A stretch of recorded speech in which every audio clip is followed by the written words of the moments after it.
अस्सलामुअलैकुम रहमतुल्लाहि व बरकातुहू। आज मैं सियासत के बारे से कुछ गुफ्तगू करूँगा कि यूथियों का लीडर खुद पटवारी है, क्योंकि वो खुद मैच फिक्स करना चाहता है और कहता है कि जिस तरह पटवारी मैच फिक्स करते हैं, पटवारी का मतलब ये होता है कि वो मैच फिक्स करना चाहते हैं और वो इलीगल तरीके से अपने लिए राह हमवार करते हैं। इसी तरह यूथियों का लीडर भी ज़्यादा खुद पटवारी है, जो कि बड़े आला चैम्पियन बनेगा नावाजा। और इस शख्सियत की ज़िंदगी का एक सच कोई बता दे कि इसने ज़िंदगी में कोई एक सच बोला है तो मैं कायल हो जाऊँगा। जब मैं बदकिरदार हो जाऊँगा तो मैं किसी बदकिरदार की लीडरशिप को तस्लीम करूँगा और इसकी बदखलाकियों के बदकिरदारियों के कारनामे मीडिया और किताबों में दर्ज है। और जिस तरह पैसे का गलत इस्तेमाल और हराम हलाल की तामीज़ ना होना, ये भी दर्जा उत्तम पाया जाता है। यूथियों के लीडर को जो चीज़ एनर्जी देती है वो इसकी गलत बयानी है और अभी तक कानून का हरकत में ना आना। जो इसको हमदर्द समझते हैं पाकिस्तान का और जो इसको पाकिस्तान का दुश्मन समझते हैं, वो दोनों तरफ से इसको फंडिंग हो रही है और ये फंडिंग ही है जिसकी चांदी हुई है। और जिस तरह हुकूमतों का, पंजाब हुकूमत का और KP की हुकूमत का और मुख्तलिफ़ तरीके से जो पैसे खर्च हो रहे हैं इसके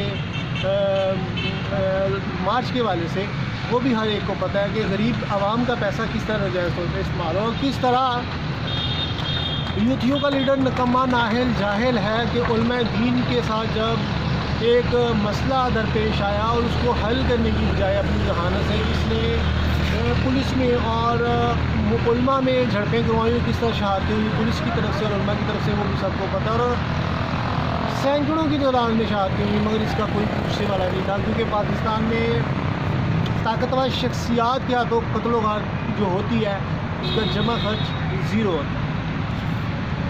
अब इसके 1 करोड़ 1 करोड़ घर और 50 लाख नौकरियां जो है जिस तरह का दावा, फिर वो तब्दीली का बटन स्विच कहाँ से आएगा, प्लानिंग नहीं है, हमें हक़ाइक़ का दराक नहीं है, वो चोर है। इसके अलावा वो स्विच नज़र आए जिससे तब्दीली आ जाए।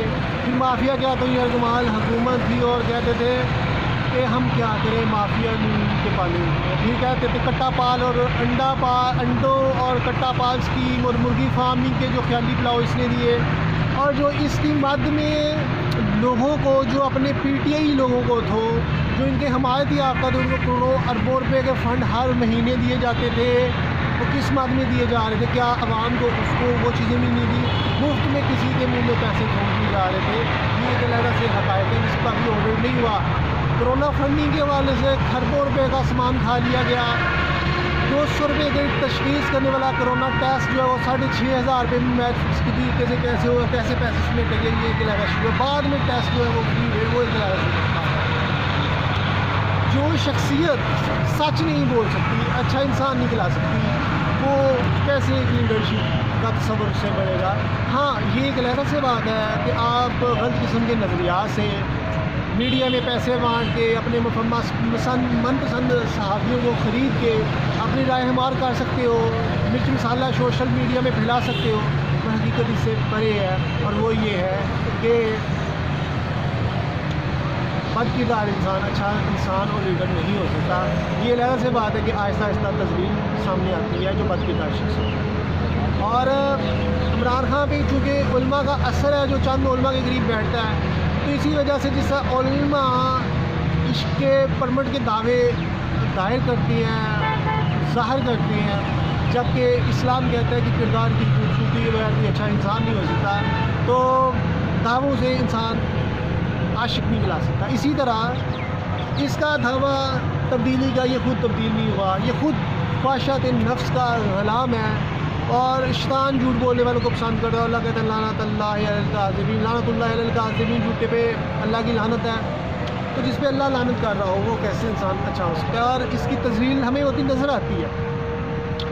आज सोशल मीडिया पे गलत किस्म का कंटेंट फेंकने वाली तवाइफ़ें और गलत किस्म के ठरकी किस्म के लोगों की वीडियोज़ तो हिट होती हैं और जो झूठ बोलते हैं, मगर हकीकत उससे परे होती है कि ये अच्छा कंटेंट नहीं, अच्छा ट्रेंड सेट नहीं किया जा रहा।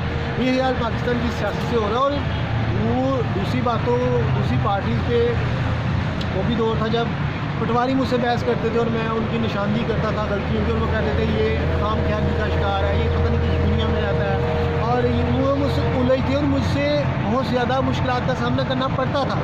मगर मैंने अब उनको हक़ाइक़ का अदराक होता है कि वाकई इसकी बातें हकीकत पे मबनी होती हैं, क्योंकि अगर मैं भी यूथिया या पार्टियों का झंडा सेट करूँगा तो हकीकत पे मबनी जो आँख देख रही है, हक़ाइक़ जो सामने मुझे नज़र आ रहे हैं, अगर वो मैं उसको छुपाऊँगा तो मैं कभी भी अच्छा इंसान नहीं बन सकूँगा और मेरी राय जो है वो ख़त्म होकर रह जाएगी। और यहीं से एक राय का तसव्वुर पैदा होता है कि आप कितना अच्छा विजन रखते हैं और देखते हैं। पाकिस्तान बना था तो उसमें सहाफ़ियों का बहुत अच्छा किरदार था, सहाफ़त एक इबादत का दर्जा रखती थी, और लीडरशिप ने जिस तरह मुश्किलात का सामना किया, और वो दौर अच्छा था जब लोग बादशाह वक़्त और मशीनी के भी ख़िलाफ़ हो जाते थे, और वहाँ का उस दौर का सहाफ़ी जो तरीक़दां था उसके हाथ काट दिए जाते थे, पाँव काट दिए जाते थे, ज़ंदान में फेंक दिया जाता था, मगर वो फिर भी सच लिखता था। आज इतना ज़्यादा मीडिया होने के बावजूद जिस तरह दलाली हो रही है और जिस तरह बंदर बांट हो रही है और जिस तरह किसी का झंडा सेट करते हुए भूखा जारी है, अभी कहते हैं हमारे साथ ये सलूक हो गया, ये एक मेरे नज़दीक मिजाज से कम नहीं है। लिहाजा पाकिस्तान की सहाफ़त में अगर देखा जाए तो मुझे कोई एक ऐसी भी शख्सियत नज़र नहीं आती जो अपने ज़मीर की आवाज़ के तहत बोलती हो। मेरे हर किसी ने मुफादत के तहत हर किसी को चाबी दी हुई है और वो सिर्फ मुफादत के तहत बोलता है जिसके लिए उसे बोलने का कहा जाता है, और वो अपनी ही बातों में रफूगर का किरदार अदा करता है। वो रफूगर जो बेमायनी और गलत किस्म की बातों को बेहतर मौसर तरीके से और हीलो बहानों से और फ़लसफ़ियाना बातों से अपने लीडरों की बातें सही करने का तसव्वुर पेश करता है। उलमा के दौरान एहतजाज के दौरान जो इसने कत्ल-ओ-गारत करवाई साहिवाल में जो एक फैमिली की टारगेट किलिंग हुई और किस तरह पुलिस को बचाया इसने, 3 करोड़ रुपया उस फैमिली को थोप दिया, और किस तरह उनको दहशतगर्द डिक्लेयर किया गया। पहले फिर हक़ाइक़ सामने आए, वीडियोज़ ना आती तो वो दहशतगर्दी तस्वर किए जाते, पर वीडियो और हक़ाइक़ आने के बाद उनको 3 करोड़ रुपया दे के चुप करवा दिया गया। बड़ा दुख होता है कि बिला वजह किसी को मार दिया और इस तरह रहते लोगों पर फायरिंग खोल देना। और जबकि आज ये पुलिस की हकीकत है कि 300 साढ़े 300 रोज़ डकैतियाँ हो रही हैं और कोई पूछने वाला नहीं है, और जहाँ पे मासूम लोगों को किसी भी पुलिस मुकाबला में पार काट दिया जाता है, और यहाँ पे जो इंसाफ के चैम्पियन वो कहते हैं वही कुछ नहीं है।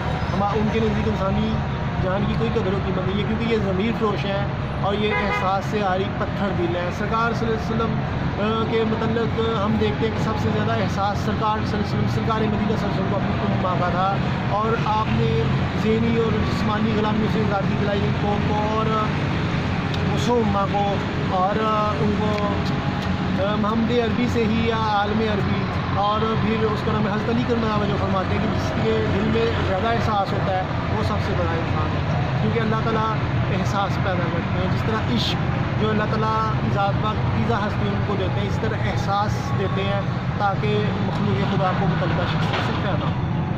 आज ये अपनी मुफादात के तहत सियासत चलाने वाले सियासतदान ये समझते हैं कि इनको मीडिया कवरेज मिलती है तो ये जो मर्ज़ी बोलेंगे, और जो जितना ज़्यादा बोलता है वो समझते हैं वो अच्छा है, मगर नहीं, जो जितना अच्छा बोलता है चाहे कम बोले मगर उसकी बातों की तासीर हो वही अच्छा हो। सूफिया हम बड़े बड़े दावे नहीं करते, पर खुदा की ज़ात उनकी नज़दीक नज़र आती है, और जो झूठ बोलते हैं, जो मुनाफ़िक़तें करते हैं, झूठ लेते हैं, उनकी जिस तरह तज़हीक मीडिया पर होती है, मगर चूँकि हमारे मुआशरे में सच्चाई का फुक़ान है, किरदार की खूबसूरती ख़त्म हो गई। आज हमारा ख़ानदानी निज़ाम इन सियासतदान वगैरह ने तबाह कर दिया कि आज ख़ानदानी झगड़े आम हैं, मुआशरे में कत्ल-ओ-गारत हो चुकी हुई है। 2 तरह से कत्ल-ओ-गारत पाकिस्तानी अवाम की देखता हूँ। एक तो मईशत ठीक ना होने की वजह से है कि घरों में लड़ाई झगड़े इसलिए होते हैं कि गुर्बत है, और दूसरा इसलिए कि ये बगैर किस्म के लोग ना तो उनको विजन दे सकते हैं, ना पाकिस्तानी मुआशरे में मुस्बत किरदार उजागर कर सकते हैं, बल्कि उनकी बदकिरदारी की वजह से ये असरात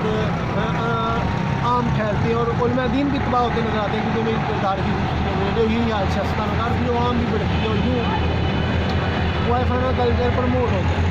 और जहाँ पे आप लीडर सोचों का तस्वर देख लें, उनको बंद नहीं बांधा गया, और जिस तरह फहाशी खिलाई जा रही है तेज़ी के साथ, ताकि एक इस इंसान में पकीज़गी की जो रूह है, पकीज़ा रूह ख़त्म हो जाए और बदकिरदार शख्सियात माशरे में जन्म लें, ताकि ये बदकिरदार शख्सियात अपनी मर्ज़ी से काम सकें।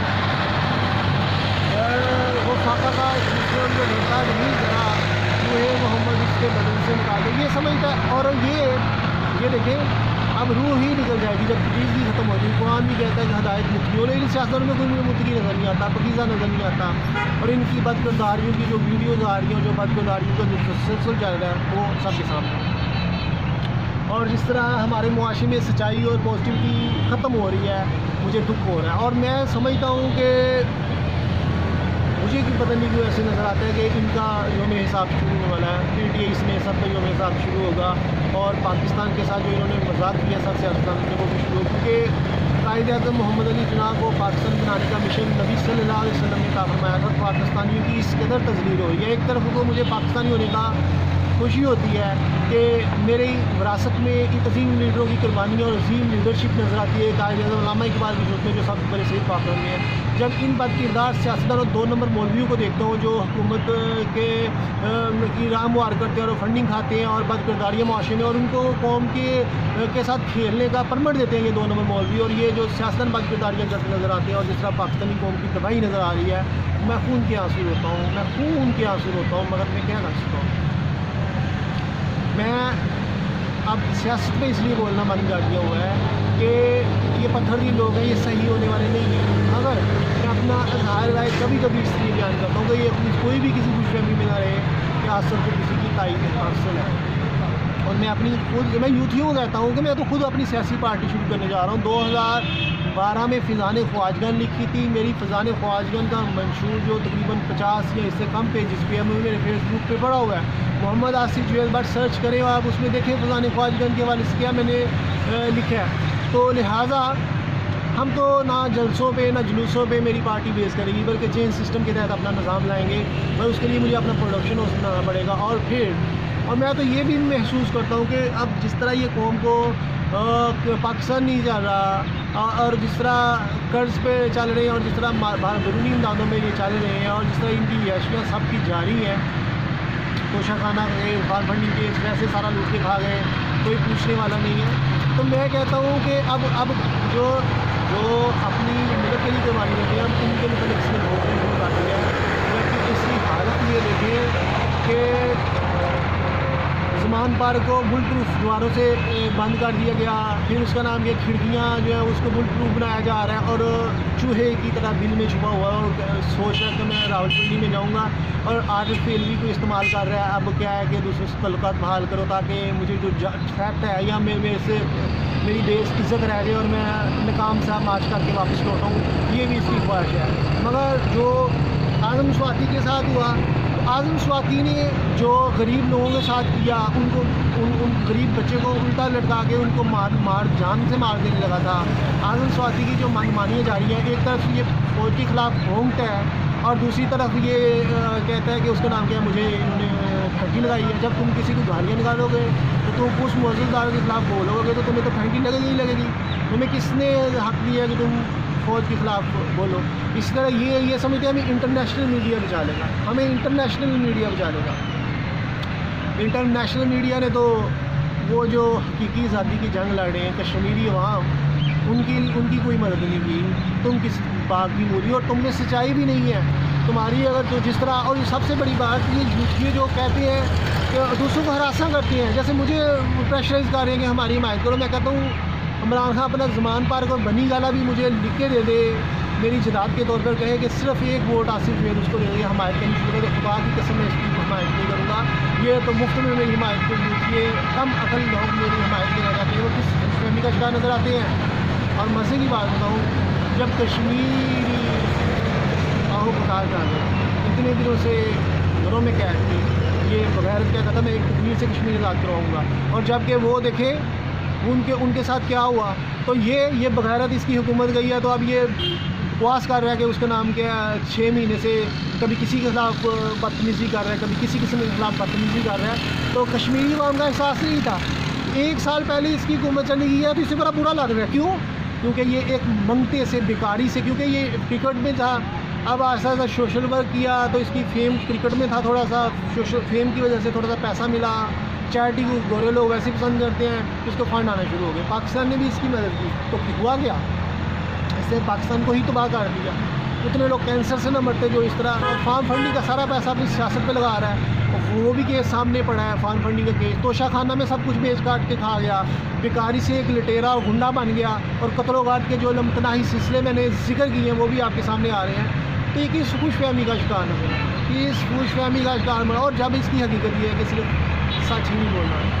अगर आप सच नहीं बोलते तो आपके दोस्त, आपकी बीवी, आपके घर वाले आपको बदकिरदार कहते हैं, झूठा मुनाफिक कहते हैं, इस्लाम भी उसको मुनाफिक कहता है। मगर ये ऐसा है कि यूथ जो इसके फॉलोअर हैं वो इसकी अकल में इस कदर, इसकी पैरवी में अंधे हो चुके हुए हैं कि वो अदारों के खिलाफ होकर फिर भी इसको सपोर्ट करते हैं। और जिस तरह ये बदतमीजियों का बाजार इसने गर्म किया हुआ है, फिर भी इसको सपोर्ट कर रहे हैं। और उनकी हकीकत में अकल ही दम तोड़ गई, या फिर वो बदकिरदारी की इस नहर में पहुँच गए। उन्हें एक बदकिरदार लीडर अच्छा लगता है, झूठा अच्छा लगता है, क्योंकि वो खुद झूठे हैं, वो झूठे को सपोर्ट कर रहे हैं।